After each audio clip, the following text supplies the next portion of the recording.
안녕하세요 시청자 여러분.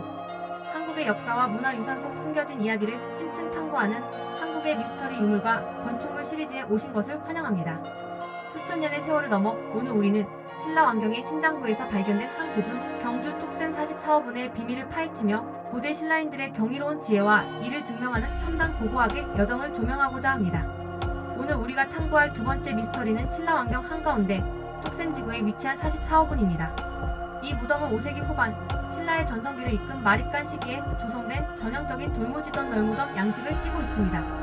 놀랍게도 이곳에서는 10세 전후의 어린 소녀, 즉 신라 왕실의 공주로 추정되는 피장자가 잠들어 있었던 것으로 밝혀졌습니다. 이 무덤은 세계적으로 유래를 찾기 힘든 독특한 축조 방식과 더불어 비단벌레 날개로 정교하게 장식된 말다래와 같은 최고급 유기물이 수천 년의 세월에도 불구하고 완벽에 가깝게 보존되어 당시 신라왕실의 장례 문화와 당대 최고 수준의 공예 기술, 그리고 유기물 보존에 대한 미스터리를 증폭시키고 있습니다. 2014년부터 무려 9년간 진행된 정밀 발굴 조사는 현대 고고학의 집약된 기술력과 끈기를 보여주는 기념비적인 작업이었습니다. 이 장대한 여정 속에서 비단벌레 날개를 엮어 만든 금동 장식 말 다래를 비롯해 고대 신라의 생활상과 종교관을 엿볼 수 있는 행렬도가 그려진 토기 등 무려 780여 점에 달하는 최고급 유물이 쏟아져 나왔습니다. 특히 합계를 경악하게 했던 것은 일반적인 고분 환경에서는 거의 불가능해 가까운 머리카락, 비단 직물, 가죽 등 극히 취약한 유기물이 놀랍도록 완벽하게 보존되어 있었다는 점입니다. 이는 무덤의 독특한 축조 방식과 주변 토양 환경이 유기물 보존에 결정적인 영향을 미쳤음을 명확히 시사합니다. 이러한 유기물 보존의 비밀은 돌무지 덧날 무덤 내부의 극히 제한적인 미세 환경 조건에 기인합니다. 무덤 내부의 낮은 산소 농도, 연중 거의 변화없는 안정적인 온도와 습도 등 마치 의도적으로 설계된 듯한 환경이 우연히 조성되어 유기물의 부패를 억제했던 것으로 분석됩니다. 이는 고대 신라인들이 직접적으로 유기물 보존을 목표로 하지는 않았겠지만 결과적으로 유물 보존에 결정적으로 기여한 고대 건축 기술의 예상치 못한 부수 효과이자 경이로운 공학적 성과를 보여주는 대목입니다. 이를 고고학에서는 매장 환경이 유물 보존에 미치는 영향을 연구하는 타포노미 현상으로 설명하며 쪽센 44호분은 그 대표적인 사례로 손꼽힙니다. 돌무지던 널무덤은 나무로 만든 덧널목각에 시신과 부장품을 안치하고 그 위에 강돌과 흙을 겹겹이 쌓아 올려 거대한 공분을 만드는 신라 특유의 독자적인 무덤 양식입니다. 이 구조는 시간이 지나 내부의 나무 덧널이 썩어 무너지면 그 위에 쌓여있던 육중한 돌무지가 함께 쏟아져 내려 내부 공간을 완전히 붕괴시킴으로써 도구를 원천적으로 불가능하게 설계된 고대 방범 공학의 결정체입니다. 최대 직경 30m에 달하는 쪽센 44호분을 해체하며 나온 돌은 무려 5톤 트럭 200대 분량에 달하며 이는 당시 신라왕실이 동원할 수 있었던 상상을 초월하는 노동력과 토목 기술력을 여실히 보여줍니다.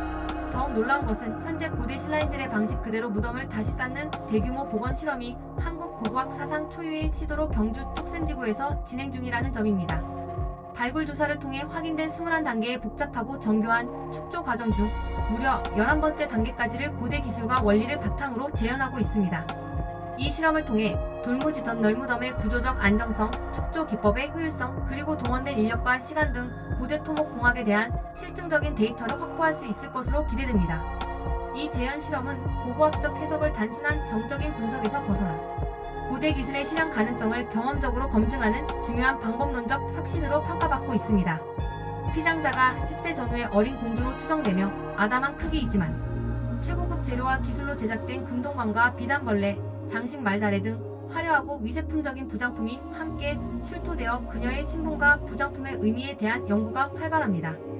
특히 어린 공주가 비단벌레 날개로 장식된 화려한 마구와 함께 묻힌 것은 신라 왕족의 계세사상, 즉 현세의 삶과 위계가 죽은 뒤에도 그대로 이어진다는 사후 세계관을 극명하게 보여줍니다.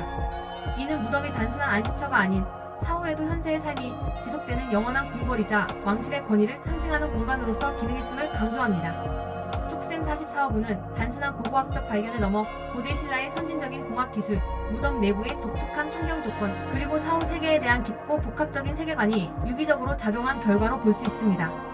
현재 진행 중인 이 무덤 재현 실험은 고대인들이 동원한 상상을 초월하는 노동력, 당대의 최고 기술력, 그리고 정교한 공학적 지식에 대한 귀중한 실증적 데이터를 확보하고 그 가치를 현대에 증명할 것으로 기대됩니다.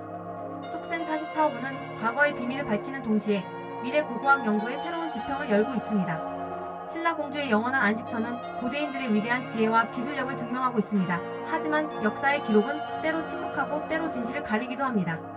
다음 편에서는 진위 논란에 휩싸인 왕릉들을 찾아 떠나봅니다. 과연 이 왕릉들은 누구의 것이며 역사는 누구의 기록으로 남는 걸까요? 한국의 미스터리 유물과 건축물 다음 이야기도 기대해주세요. 이 여정을 계속 함께하고 싶으시다면 좋아요와 구독 그리고 알림 설정까지 부탁드립니다. 감사합니다.